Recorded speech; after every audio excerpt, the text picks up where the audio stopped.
The Psychology of Money, authored by Morgan Housel. Timeless lessons on wealth, greed, and happiness. More importantly, the value of wealth is relative to what you need. Say you and I have the same net worth, and say you are a better investor than me. I can earn 8% annual returns and you can earn 12% annual returns. But I am more efficient with my money. Let's say I need half as much money to be happy while your lifestyle compounds as fast as your assets. I am better off than you are despite being a worse investor. I am getting more benefit from my investments despite lower returns. The same is true for incomes. Learning to be happy with less money creates a gap between what you have and what you want. Similar to the gap you get from growing your paycheck, but easier and more in your control. A high savings rate means having lower expenses than you otherwise could, and having lower expenses means your savings go further than they would if you spent more. Think about this in the context of how much time and effort goes into achieving 0.1% of annual investment outperformance. Millions of hours of research, tens of billions of dollars of effort from professionals, and it's easy to see what's potentially more important or worth chasing. There are professional investors who grind 80 hours a week to add a tenth of percentage point to their returns when there are 2 or 3 full percentage points of lifestyle bloat in their finances that can be exploited with less effort. Big investment returns and fat paychecks are amazing when they can be achieved, and some can achieve them. But the fact that there's so much effort put into one side of the finance equation and so little put into the other is an opportunity for most people. Past a certain level of income, what you need is just what sits below your ego. Everyone needs the basics. Once they're covered, there is another level of comfortable basics, and past that there is basics that are both comfortable, entertaining, and enlightening. But spending beyond a pretty low level of materialism is mostly a reflection of ego approaching income, a way to spend money to show people that you have or had money. Think of it like this, and one of the most powerful ways to increase your savings isn't to raise your income, it's to raise your humility. When you define savings as the gap between your ego and your income, you realize why many people with decent income save so little. It's a daily struggle against instincts to extend your peacock feather to their outperform limits and keep up with others doing the same. People with enduring personal finance success, not necessarily those with high incomes, tended to have a propensity to not give a damn what others think about them. So people's ability to save is more in their control than they might think. Saving can be created by spending less. You can spend less if you desire less. And you will desire less if you care less about what others think of you. As I argue often in this book, money relies more on psychology than finance.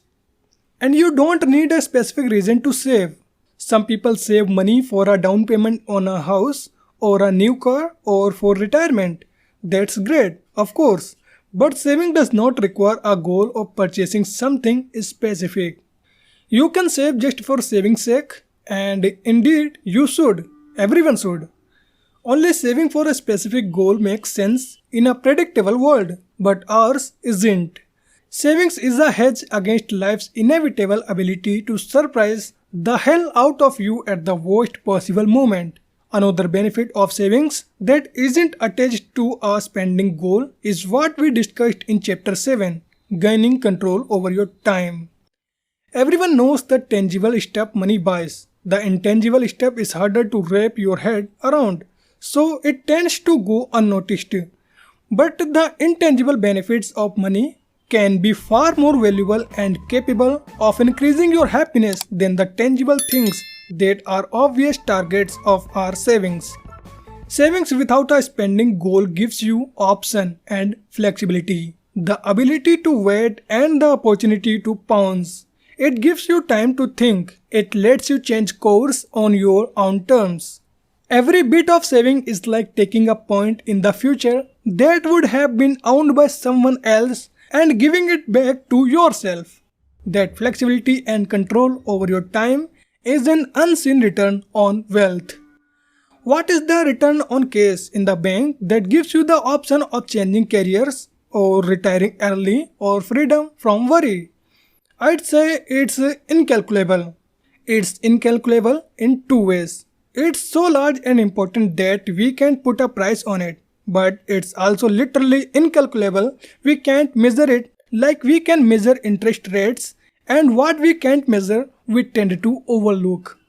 When you don't have control over your time, you are forced to accept whatever bad luck is thrown your way.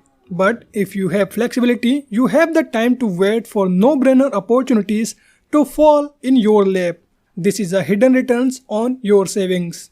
Savings in the bank that earn 0% interest might actually generate an extraordinary return if they give you the flexibility to take a job with a lower salary but more purpose, or wait for investment opportunities that come when those without flexibility turn desperate. And that hidden return is becoming more important. The world used to be hyperlocal. Just over 100 years ago, 75% of Americans had neither telephones nor regular mail service, according to the historian Robert Gordon. That made competition hyperlocal. A worker with just average intelligence might be the best in their town, and they got treated like the best because they didn't have to compete with the smarter worker in other town. That's now changed. A hyper-connected world means the talent pool you compete in has gone from hundreds of thousands spanning your town to millions or billions spanning the globe. This is especially true for jobs that rely on working with your head versus your muscles. Teaching, marketing, analysis, consulting, accounting, programming, journalism, and even medicine increasingly compete in global talents pool. More fields will fall into this category as digitization erases global boundaries, as software eats the world. As venture capitalist Mark Andreessen puts it, a question you should ask as the range of your competition expands is, how do I stand out? I'm smart is increasingly a bad answer to that question, because there are a lot of smart people in the world, almost 600 people as the SATs each year. Another 7,000 come within a handful of points. In a winner-take-all and globalized world, these kinds of people are increasingly your direct competitors. Intelligence is not a reliable advantage in a world that's become as connected as ours has, but flexibility is. In a world where intelligence is hyper-competitive and many previous technical skills have become automated, competitive advantage tilt toward nouns and soft skills like communication, empathy, and perhaps most of all, flexibility.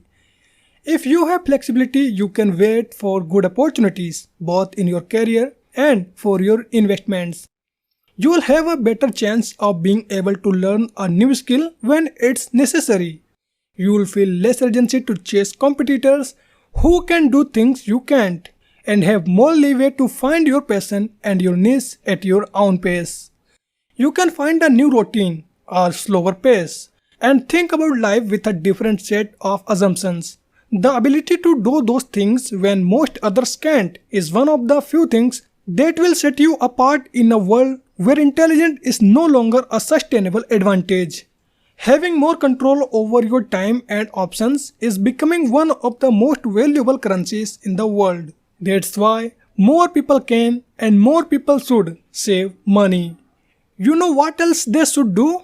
Stop trying to be so rational. Let me tell you why in the next chapter, chapter 11. Reasonable rational.